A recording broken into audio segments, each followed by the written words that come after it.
Picture this for a second. You're scrolling a premium cinematic website. Oh, like one of those high-end tech product launches. Exactly, or like a luxury brand, and there's this gorgeous 3D video that just perfectly follows your mouse wheel. Yeah, where it moves forward as you scroll down and then gracefully reverses when you scroll back up. Right, and you look at it and think, wow, that looks like it costs $50,000. Oh, for sure. You just assume a massive team of developers and 3D artists spent months on it. But today, you can actually build it yourself with just 2 AI tools. It's kind of wild. It completely changes how we think about web design now. It really does. So welcome to the deep dive. I'm really glad you're here with us today. Happy to be here. We've got a super fun one today. We do. We have a very specific mission for this one. We're going to unpack a complete workflow to build one of these scroll-driven website animations. From a totally blank screen, right, to a live published site. Exactly. Yeah. So how are we breaking this journey down? Well, first, we'll talk about generating a rock-solid visual concept, which is honestly harder than it sounds. Right, the planning phase. Yeah. Then we'll actually shoot the AI video using Google Flow. Okay, sweet. After that, we're going to let Kimi K3 write the custom code to tie that video directly to your scroll wheel. And finally, we just drag and drop the whole thing onto the live web. Sound like a solid roadmap. So before we even touch a line of code or, open up a web editor, we need a plan. A very detailed plan. Yeah, not just a rough sketch, like a bulletproof visual plan. Because scroll-driven animations rely entirely on one continuous visual anchor. Right. That is the core mechanic here. I mean, traditional websites have lots of different elements, right? They're all competing for your attention. Oh, totally. Ads, pop-ups, sidebars. Exactly. But here, the background video is securely locked to your scroll. You scroll down, it plays forward. Scroll up, it plays backward. So the website itself is just, what, a transparent layer on top? Yes. It just handles the text, the navigation, the buttons. The video's doing all the heavy emotional lifting. Got it. And the toolkit for doing this is surprisingly lean, right? Super lean. We're leaning on Kimi K3 to handle the concepting and the coding. And then Google Flow for the actual cinematic video generation. Yeah. And, you might wonder why we're choosing Google Flow over something else. Like Higgsfield or Runway. Right. A tool like Higgsfield is great if you need intensely granular camera control. But Google Flow is just wildly practical for this specific workflow. How so? Well, if you already have Google AI Pro, Flow gets incredibly close to the quality of Higgsfield, and you don't need to sign up for yet another paid subscription. That makes a lot of sense. Keep the stack simple. But the interesting part is that Kimi K3 doesn't even connect directly to Flow, right? Nope, they don't talk to each other at all. It's entirely a manual bridge. You use Kimi to figure out what you want, create the video in Flow, download it, and upload it back to Kimi. Exactly. But see, that initial prompt you give to Kimi K3 is where the magic actually happens. Because you don't just ask it for a video. Right. You go to Kimi first and ask for 10 different visual concepts. And to get good results, you must clearly define 4 specific things. Okay, what are they? Your product or topic, your target audience, your main goal for the site, and the specific visual feeling or mood you want to evoke. Yeah, because if you skip those details, Kimi just kind of guesses, right? It totally guesses. And then it'll give you things that look incredibly pretty, but they won't actually convert your visitors. Exactly. It just becomes art for art's sake instead of a functional website. Makes sense. And there are some really crucial constraints for this prompt that you have to enforce, like non-negotiable stuff. Okay, what are the hard rules? The generated video must be exactly 8 to 10 seconds long. It has to be in a standard 16:9 aspect ratio. For desktop, right? Right. And most importantly, there could be absolutely no complex character actions and no unrelated locations. Okay, listening to those constraints, it's really like planning a single, perfectly smooth drone shot. Ooh, that's a great way to put it. Yeah, like every single inch of the flight path has to be calculated in advance. You can't just wing it and hope the edit saves you later. I love that analogy. Yeah. It's exactly like setting up a complex, single-take drone shot. You are defining the lighting conditions, the exact start and end frames, and the entire camera journey in one fluid take. So no relying on post-production magic. None at all. Once you review those 10 concepts from Kimi and pick the best one, you feed it back to Kimi. And then what does Kimi do with it? It takes that winning concept and writes a highly detailed production-ready prompt specifically formatted for Google Flow. Wait, hold on. Let me stop you there for a second. Sure, what's up? So, if I'm directing a cinematic video, my first instinct is to use some really cool fast-paced cuts to keep the energy up. Why are sudden scene changes totally forbidden in this prompt? Well, you have to think about the physical user experience here. The video is being controlled by a scroll wheel, not a play button. Right. If a user scrolling down sees a sharp cut to a new scene and then suddenly scrolls back up. Oh, it would reverse right through the cut. Exactly. The video reverses violently through that cut. It looks completely jarring. Yeah, that sounds awful. The visual continuity is instantly broken, and the human brain essentially rejects it as a computer glitch. Got it. Cuts completely ruin the illusion when a user scrolls backward. It breaks the magic entirely. You want one focused, continuous camera journey. Because that continuous motion creates a much cleaner, more effective website animation. 100%. Okay, so we have our exact drone flight path fully scripted out by Kimi. I guess the next logical hurdle is actually getting that cinematic video generated. Right. So we take that highly detailed prompt that Kimi K3 just generated for us, and we paste it directly into Google Flow. Simple enough. But the very first thing you have to do before you even hit generate is make absolutely sure the aspect ratio is set to 16.9. Because you need it to perfectly fit a standard desktop monitor. Yes, that is completely non-negotiable. And as you're generating these clips, you really have to pay attention to the composition, don't you? Oh, heavily. Like, you have to keep the main subject visually stable, and you absolutely need to leave wide, clean, empty spaces for your text to live later on. You really do.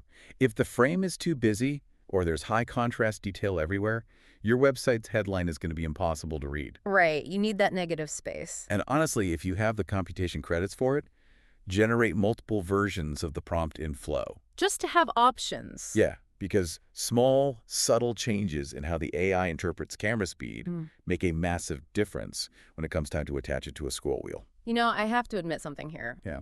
I still wrestle with AI video consistency myself. I mean, getting stable objects without distortion is incredibly tough. Oh, it's brutal. It really tests your patience when you're just looking for one perfect, pristine shot. It is arguably the biggest challenge in AI video right now. And it's especially unforgiving in this specific workflow. Because of the scrolling. Exactly.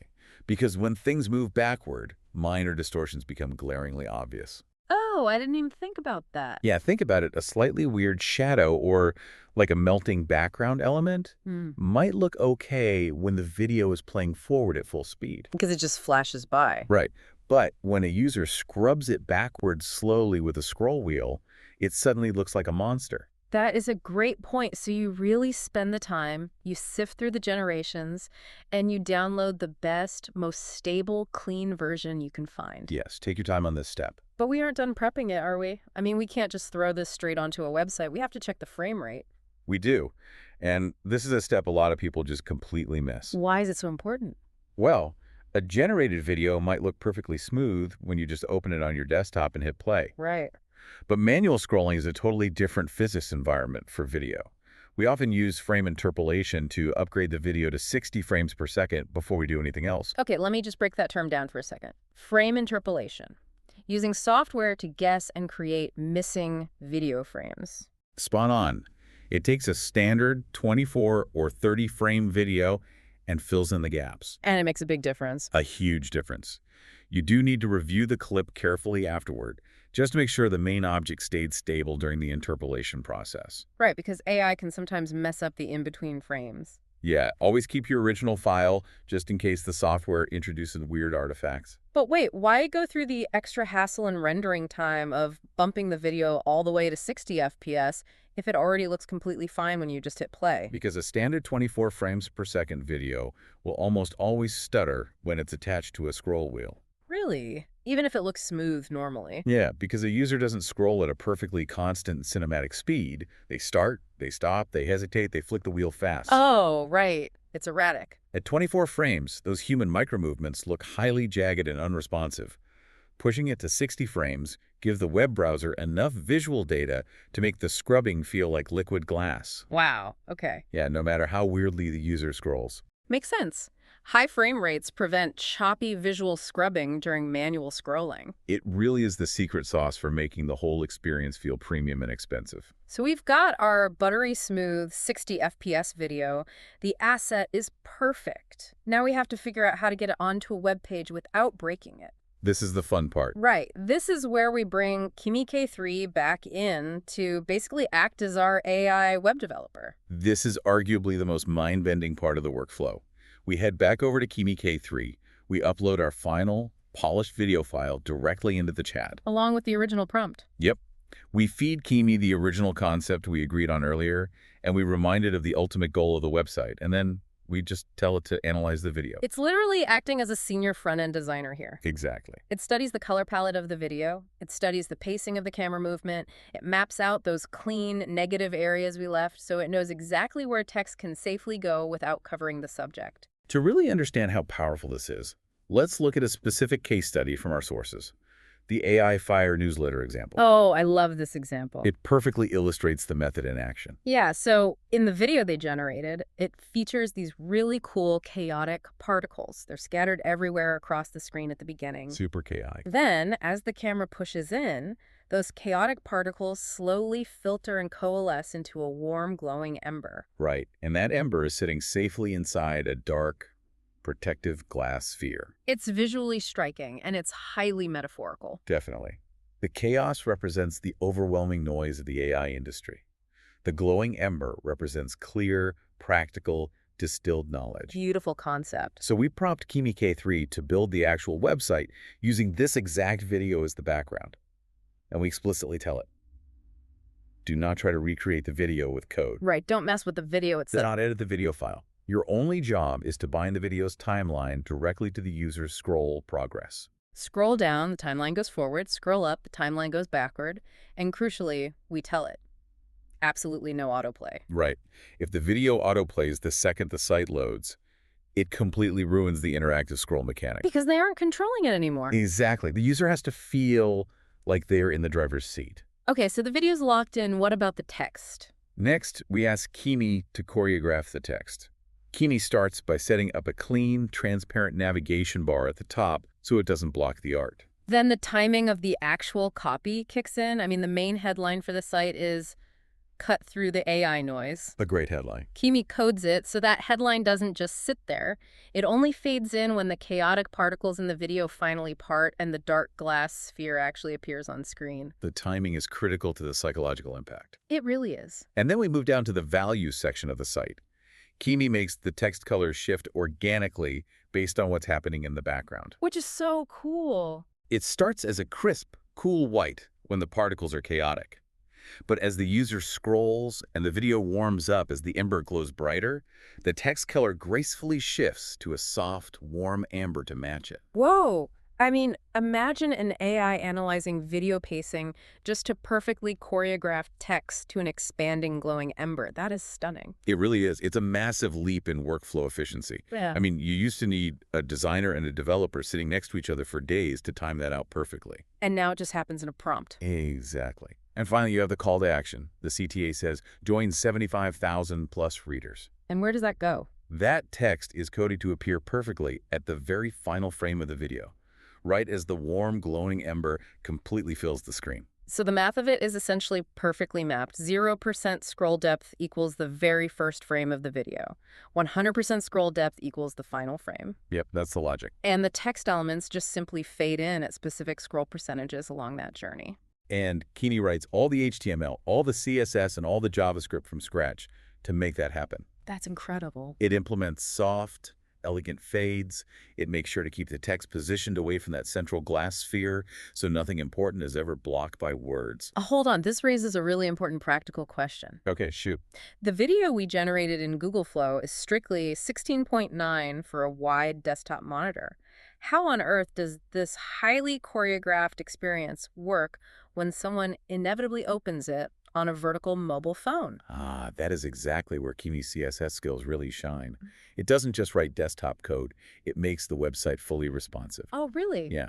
On a desktop, the user gets that full 16.9 wide cinematic shot. But on a mobile device, Kimi writes specific CSS rules that force the video to cover the screen vertically. But wouldn't that stretch it out? No, it centers the focus. It essentially crops off the left and right sides of the video, ensuring that the glowing sphere remains perfectly centered and visible on a tall, narrow screen. Right. So Kimi writes CSS to carefully crop the center for vertical screens. Exactly. Yeah. And it doesn't stop there. It scales the text down so it fits perfectly, it adjusts the vertical spacing, and it ensures that the CTA buttons are large enough to easily tap with a thumb on a phone. So it feels native to the phone. Exactly. The core visual journey remains totally intact, just reformatted for the device. So Kimi has handed us all the code. It looks great in the chat preview, but as anyone who builds for the web knows, we can't just unleash this on the public yet. Oh, never ever skip the testing phase. Definitely not. AI code is getting incredible, but the wild internet is highly unpredictable. You have to take that code, open it locally, and physically scroll through the full website in both directions multiple times. And you really need to test it across different browsers like Chrome, Safari, Firefox, and Edge. Oh, absolutely. Safari in particular can be notoriously weird with custom scroll mechanics sometimes. It absolutely can. What you're checking for is the tactile feel. You're verifying that the video follows the scroll wheel smoothly without lagging. It has to feel connected to your hand. Right. It needs to stop exactly when you stop scrolling, without any weird delays or rubber banding, and you check that all that beautifully choreographed text appears at the right moments and actually stays readable against the moving background. You also have to seriously consider the loading states. I mean, nobody has a perfect internet connection all the time. So true. So the workflow uses a poster image fallback. Yes, the poster image is vital. What exactly is that? A poster image is just a static, high-quality JPEG frame pulled directly from your video. Oh, okay. If the user has a slow connection or they're on a spotty cellular network, their browser displays that gorgeous image instantly, instead of forcing them to stare at an empty black screen while the video buffers. Because staring at a broken black screen kills user trust instantly. It's the worst. They will just assume the site is broken and close the tab. 100%. So along with the poster image, the workflow also specifically calls for preloading the video metadata. We ask Kimi K3 to finalize everything and export it all, and it gives you a clean ZIP file. Right, you download that ZIP file to your desktop. You extract the folder. And it's all in there. Yeah, inside it has everything neatly organized. Your index.html file, your CSS style sheet, your JavaScript logic, and your high-res video file. Now you just need to get it hosted somewhere so people can actually see it. And the publishing workflow for this is amazingly fast. You literally just open up a service called Netlify Drop in your web browser. I have heard of that. Is it easy? Netlify Drop is a total lifesaver for projects like this. You don't need to mess with servers or FTP clients.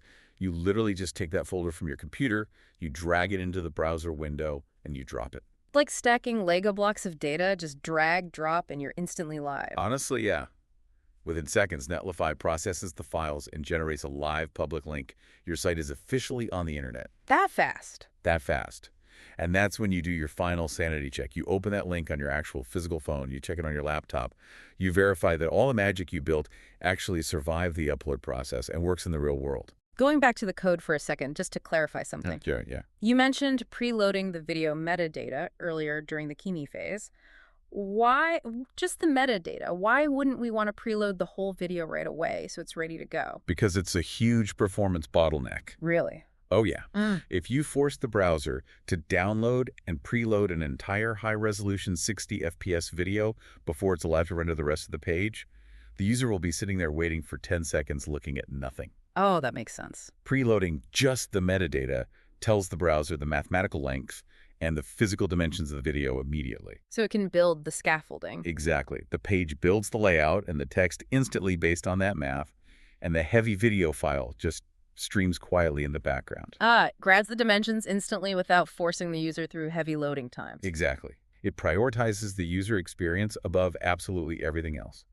And honestly, that relentless focus on the user experience leads us to the bigger picture here. Yeah, let's step back for a minute. What does this all actually mean for us?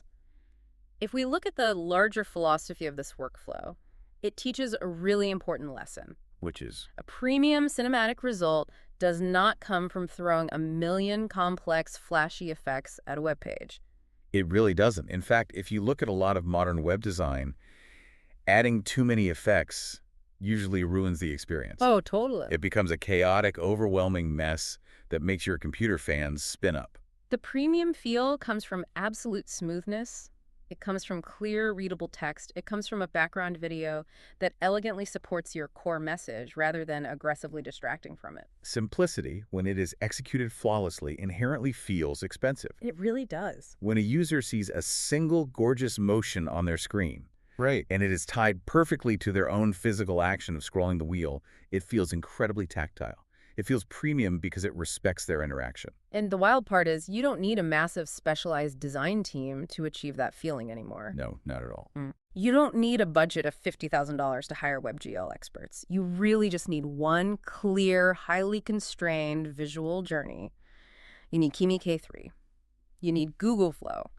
And you need Netlify. You are essentially trading a massive financial budget for careful, thoughtful orchestration. Yeah. The AI tools are doing all the heavy, tedious lifting, the coding, the rendering, but your constraints, your taste, and your planning are what actually create the art. It really is a profound shift in how we build on the web. It's massive. I want to leave you with a final thought to chew on today. We just spent this time talking about how a single AI video generator and one AI coding assistant can completely replace what used to require an entire front-end animation and development team. All in an afternoon. Right. It is genuinely staggering when you sit down and really think about the velocity of that technological Look at change. this so fast. So it forces a question. What does the internet look like in 5 years? Will static web pages full of boring blocks of text even exist anymore? I kind of doubt it. Or will browsing the web start to feel entirely different?